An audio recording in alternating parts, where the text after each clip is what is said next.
എറണാകുളം മഹാരാജാസ് കോളേജിലെ hockey turf കേരളത്തിന്റെ കായിക ഭൂപടത്തിൽ പുതിയൊരു അടയാളപ്പെടുത്തലാകുമെന്ന് ഉന്നത വിദ്യാഭ്യാസ വകുപ്പ് മന്ത്രി ഡോക്ടർ ആർ ബിന്ദു.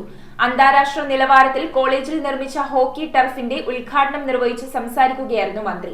തദ്ദേശ സ്വയംഭരണ വകുപ്പ് മന്ത്രി എം.ബി. രാജേഷ് അധ്യക്ഷത വഹിച്ച ചടങ്ങിൽ രാഷ്ട്രീയ സാമൂഹ്യ രംഗത്തെ പ്രമുഖർ പങ്കെടുത്തു. 9.5 കോടി രൂപ ചിലവിലാണ് ടർഫ് നിർമ്മിച്ചത്. 9.5 കോടി രൂപ ചിലവിൽ അന്താരാഷ്ട്ര നിലവാരത്തിൽ മഹാരാജാസ് കോളേജിൽ നിർമ്മിച്ച ഹോക്കി ടർഫിന്റെ ഉദ്ഘാടനം ഉന്നത വിദ്യാഭ്യാസ വകുപ്പ് മന്ത്രി ഡോക്ടർ ആർ ബിന്ദു നിർവഹിച്ചു. മഹാരാജാസ് കോളേജിലെ ഹോക്കി ടർഫ് കേരളത്തിന്റെ കായിക ഭൂപടത്തിൽ പുതിയൊരു അടയാളപ്പെടുത്തലാകുമെന്ന് മന്ത്രി പറഞ്ഞു. നിരവധി പദ്ധതികളാണ് ഇക്കാലയളവിൽ സംസ്ഥാന സർക്കാർ കോളേജിൽ യാഥാർത്ഥ്യമാക്കിയത്. ഹോക്കി ടർഫിൽ വെള്ളക്കെട്ട് ഒഴിവാക്കുന്നതിനായി ഡ്രെയിനേജ് സംവിധാനം ക്രമീകരിക്കുന്നതിന് 45 ലക്ഷത്തോളം രൂപ കൂടി അനുവദിച്ചതായും മന്ത്രി പറഞ്ഞു. ഒരു ഹോക്കി ടർഫ് സംവിധാനം ചെയ്യാൻ അകമഴിഞ്ഞ പിന്തുണ നൽകിയ CSMLന്റെ എല്ലാ പ്രവർത്തകരെയും, പ്രത്യേകിച്ച് നമ്മുടെ കൊച്ചി കോർപ്പറേഷൻ മേയറെയും ഈ സന്ദർഭത്തിൽ അഭിനന്ദിക്കാനും അഭിവാദ്യങ്ങൾ അർപ്പിക്കാനും ഞാൻ ഈ അവസരം ഉപയോഗിക്കുകയാണ്. 1.5 കോടി രൂപയുടെ ഒരു പ്രപ്പോസലാണ് 150ാം വാർഷിക ആഘോഷവുമായി ബന്ധപ്പെട്ട് ഇപ്പോൾ മഹാരാജാസ് കോളേജ് സമർപ്പിച്ചിട്ടുള്ളത്. ഞാൻ തന്നെ ആവശ്യപ്പെട്ടതിന്റെ അടിസ്ഥാനത്തിലാണ് അത് സമർപ്പിച്ചിട്ടുള്ളത്.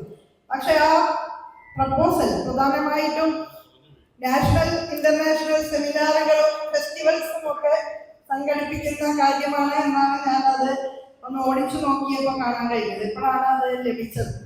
കുറെ കൂടി അടിസ്ഥാന സൗകര്യ വിപുലീകരണത്തിന് കൂടി കഴിയാവുന്ന നിലയിൽ ഉപയോഗിക്കേണ്ടിയിരുന്നു എന്നുള്ളതാണ് എൻ്റെ അഭിപ്രായം. എങ്കിൽ പോലും തന്ന പ്രപ്പോസൽ പോസിറ്റീവായി പരിഗണിച്ച് 150ാം വാർഷികത്തിന്റെ ഭാഗമായുള്ള എല്ലാ പരിപാടികൾക്കും സർക്കാരിന്റെ, പ്രത്യേകിച്ച് ഉന്നത വിദ്യാഭ്യാസ വകുപ്പിന്റെ പിന്തുണ ഞാൻ ഈ സന്ദർഭത്തിൽ അണിവരയിട്ട് രേഖപ്പെടുത്തുകയാണ്.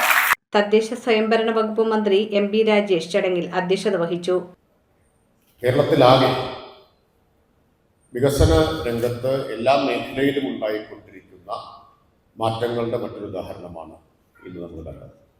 9.5 കോടി രൂപ ചെലവിൽ അന്താരാഷ്ട്ര നിലവാരമുള്ള ഒരു ഹോക്കി ടർഫ് മഹാരാജാസ് കോളേജിന് സമ്മാനിച്ചിരിക്കുകയാണ് സ്മാർട്ട് സിറ്റി മിഷനും കൊച്ചി കോർപ്പറേഷനും ചേർന്ന്.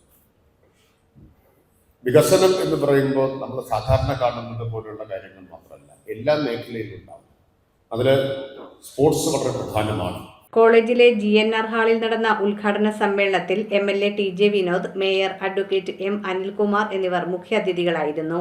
Ward councillor Padmaja S Menon, CSML chief executive officer Shaji V Nair, MG സർവകലാശാല സിൻഡിക്കേറ്റ് അംഗം doctor TV Suja, college principal in charge doctor GN Prakash, governing body അംഗം ഡോക്ടർ MS മുരളി, കായിക വിഭാഗം അധ്യക്ഷ Reena Joseph, PTA vice president NV Vasu, college union general secretary Sagar, അധ്യാപകർ, വിദ്യാർത്ഥികൾ, ബന്ധപ്പെട്ട ഉദ്യോഗസ്ഥർ തുടങ്ങിയവർ ചടങ്ങിൽ പങ്കെടുത്തു. News bureau, Ernakulam. Kopparambil ayurvedic hospital and research centre. ഉഴിച്ചിൽ, lumbar spondylitis, cervical spondylitis, disc bulging കൊണ്ടുണ്ടാവുന്ന ബുദ്ധിമുട്ടുകൾ എന്നിവ ചികിത്സിക്കാൻ വിദഗ്ധരായ ഡോക്ടർമാർ. Kopparambil ayurvedic hospital and research centre.